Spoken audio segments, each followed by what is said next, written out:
Hello, Megyn. How are you? Hello, my friend. I'm great. How you doing? Yeah, I'm good. I'm good. Anxious to be with you. What is it? Next Saturday we're going to be together here in Texas? Fort Worth, baby. Let's do this thing. Could you get a bigger arena? Have you ever been to the Dickies Arena? No, I can't wait to see it. Yeah, well, there's a lot of it. There's a lot of it. But we're going to be together, and tickets are still available. And grab your tickets now.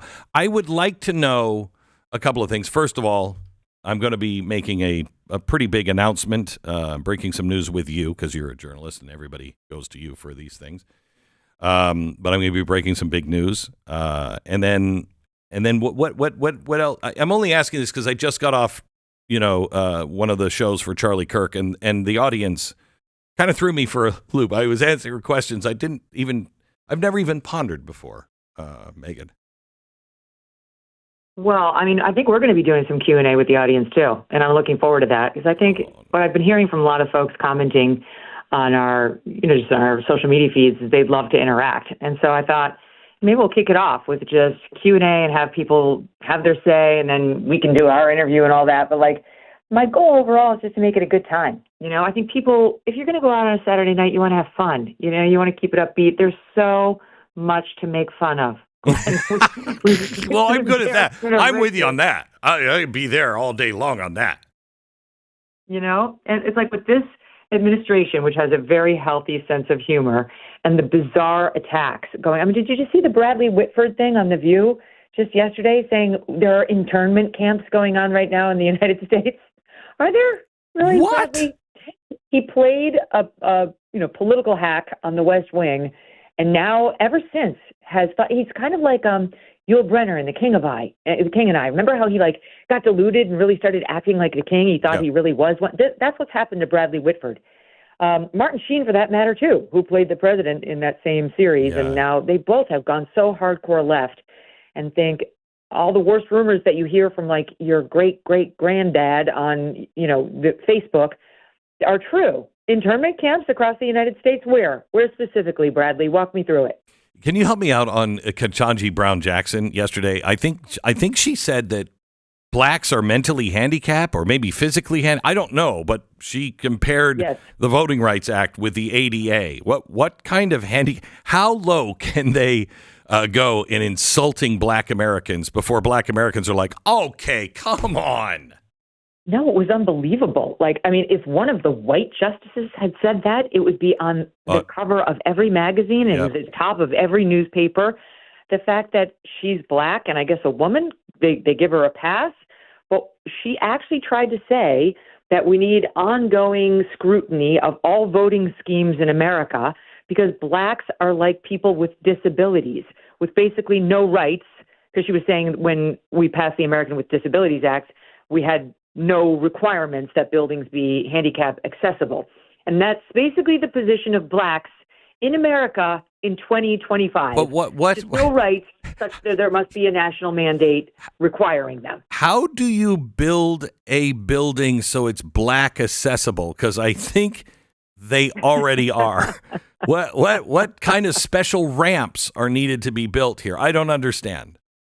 Do our black friends know that they can't just walk right into the buildings? I'm not sure they're aware of this fact. Or is it just Ketanji?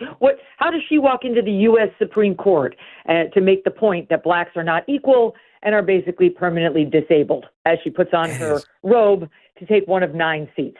Just crazy on that. And then, we have the shutdown, which is completely bizarre, the way the Democrats are trying to do this. And I think they're holding it closed now because of the No Kings rally. They want the big No Kings thing. Is that violent or how's that going to turn out this weekend? Did you see the Trump tweet saying, "I'm so relieved. Thank you so much to the No Kings crowd. I thought somebody was trying to become king, but thanks to you, I remain the president." I appreciate it. He's the master troller. He is so funny. They did this in June with almost the same numbers. And nothing happened. No one cared. Didn't really get a lot of press. And that's exactly what's going to happen this time. One thing I did find interesting, though, about the No Kings media promo they're doing, one of the groups that's helping is the Human Rights Campaign. And this, of course, is an LGBTQ group, Pride group. It used to be more about gay rights, and now it's gone completely trans. And this is the group that gives everybody their score.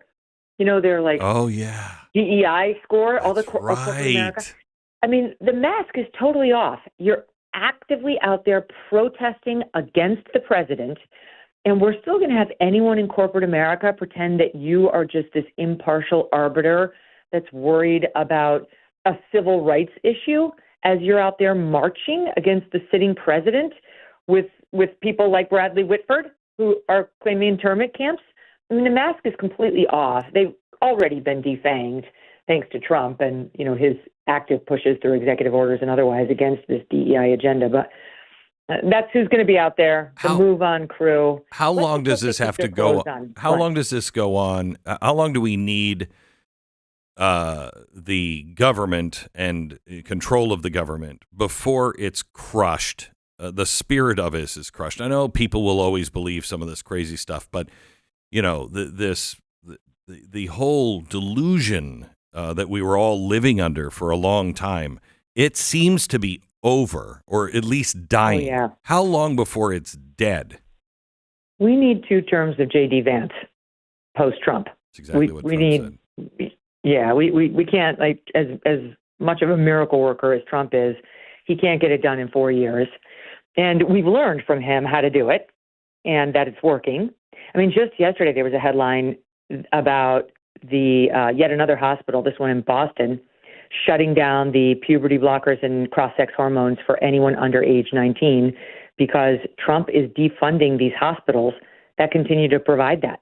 I mean, it's amazing. He did that via executive order. So, going 3 years without those so-called services is great. But if you go an extra 8 on top of that without them doing this, and then we see the difference in our youth who are growing out of their gender dysphoria, this is just one example, the case will be so much stronger for never bringing this barbarism back again. And same with DEI. That's dying a fast death. Every day you open the paper and you see more stories, sob stories on the left, about yet another DEI program that's been eliminated. And now these people have nothing to do with their useless degree that they got from Brown University or NYU or Harvard. And so if we have, another, let's say, 3 + 8, and we go 11 years without people getting hired for these roles, the programs get eliminated at the universities. No one wants to major in something that's not saleable after the fact. So it does take time. And Trump has gotten us a jump start on it all. But, yeah, it could be undone if we lose in 28. Megyn, I think you're referring to the numbers we were just kind of discussing, that there does seem to be a fall off, a decrease since 2023 of people who are identifying as, LGBTQIA2+. Is this a sign that it was a social contagion? And do you think the drop off is real or just a temporary thing? Well, first, I think we have to give a shout out to Justin Trudeau for leading the way and dating Katy Perry and abandoning his earlier obvious confusion. Yeah, that lesbian love that he's got. I didn't know that he was a lesbian. Exactly. But I mean, honestly, I can't think of a man on earth I'd rather sleep with less than Justin Trudeau. I'm sorry. You know what? I'm with you on that, and Katy Perry too. I mean, Katy Perry's not somebody. Yes. No, thank you. I mean, obviously, she's the dominant one in that relationship, and I'll just leave it at that. Yeah. But yeah, no, that was great news. But when I read that report, Stu, I was so, encouraged, of course, because I love to see those numbers fall. I mean, it's just absolutely awful what we've been doing to children. Yes. But I also feel so sad for the ones who got sucked in. I got sucked into trends where we wore forensic V-neck sweaters and long pearls that we tied in a knot. These kids are getting sucked into trends where they're having double mastectomies or huge portions of their forearm cut out and tried to be built into a fake phallus. And they will never have sexual enjoyment, never have sexual function. They will live the rest of their lives deformed and obviously manipulated hormonally to where you can tell what they've done with the voice and so on. And I just can't imagine. Like, they'll be sterile. The vast majority of them are sterile. They'll never have children. These girls will never breastfeed their babies if they ever wind up having them, if they, overcome the odds. So it's like, great. Well done, Democrats and barbaric doctors and hospitals. You got a bunch of money. You worked out your woke bona fides on a bunch of 15-year-olds who will now have to walk around with the scars of your practice. You decided to practice on them for the rest of their lives. It's like the only solution here is massive lawsuits, huge, devastating lawsuits against the people who did this. I have to tell you, I'm watching Canada, what's happening with MAID up in Canada, and it's becoming barbaric up there. I mean, we are probably 5 more years of, full sprint out the way we were going, maximum 10 before we were in really, really scary, 1930s kind of territory. I think there's going to come a time where people, hopefully, that the history books will, we'll see these shows where all of these transgender people and everything else, and it was all this woke stuff. This time period is going to just be this weird time capsule that people hopefully will look back and go, what the hell happened to society? What were people thinking? You're so right, Glenn, because do you remember like 10 years ago, sometimes people would ask that question, what will we look back at that we're doing now in the way we look back at lobotomizing people and say, gosh, that was horrible. And the conventional wisdom 10, 15, 20 years ago was the way we treat animals, like the slaughter of animals for human consumption. Yeah. Boy, has that changed. I mean, in just a short amount of time, it's switched to the mutilation of healthy children. For what? Truly, what? At the hands of their own parents who are working out their mental issues on their children. It's like, and maybe they don't know because the left doesn't tell them. You don't read about this in the New York Times, that 90+% of these children will grow out of any gender confusion. But you have every doctor that you would let them hit puberty. You have every doctor that you would go to saying you are going to kill your child if you don't. And there's a lot of people that are just, they don't know what to do. They don't know what to do.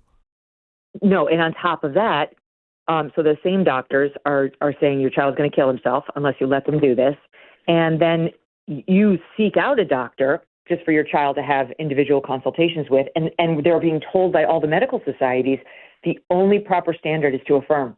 You may not explore any other mental issue with the child claiming gender confusion. So these psychiatrists and psychologists have their hands tied now by their licensing organizations. We just had a case go up to the Supreme Court last week out of Colorado where they tried to actually pass a law. They did pass a law saying you may not say anything other than affirm. I affirm, I affirm. In fact, we're making it now a violation of law for you to try to explore whether the kid really is gender confused. You just have to affirm his delusion or you committed, quote, conversion therapy on him. That law is going to get struck down. It actually could be a 9-0 ruling. But I mean, that's how crazy we've gotten and are still crazy. So I think you mentioned this, Glenn. In the past 5 years, we lost our minds on race and gender. I think the tide has turned more dramatically on race than it has on the gender mania still. And that Colorado law is just one example of that. But it's happening. I mean, I feel heartened that it's happening. I do too. Megyn, thank you so much. Megyn and I are going to be together at the Dickies Arena on next Saturday, the 25th of October. You can get tickets at megynkelly.com. I can't wait to take the audience questions. I can't wait for you to unveil the big announcement. I'm excited for this. Okay, good. Well, we'll talk next Saturday. Thanks a lot, Megyn. Appreciate it. Thanks, Glenn. You bet. Get your tickets now at megynkelly.com, megynkelly.com.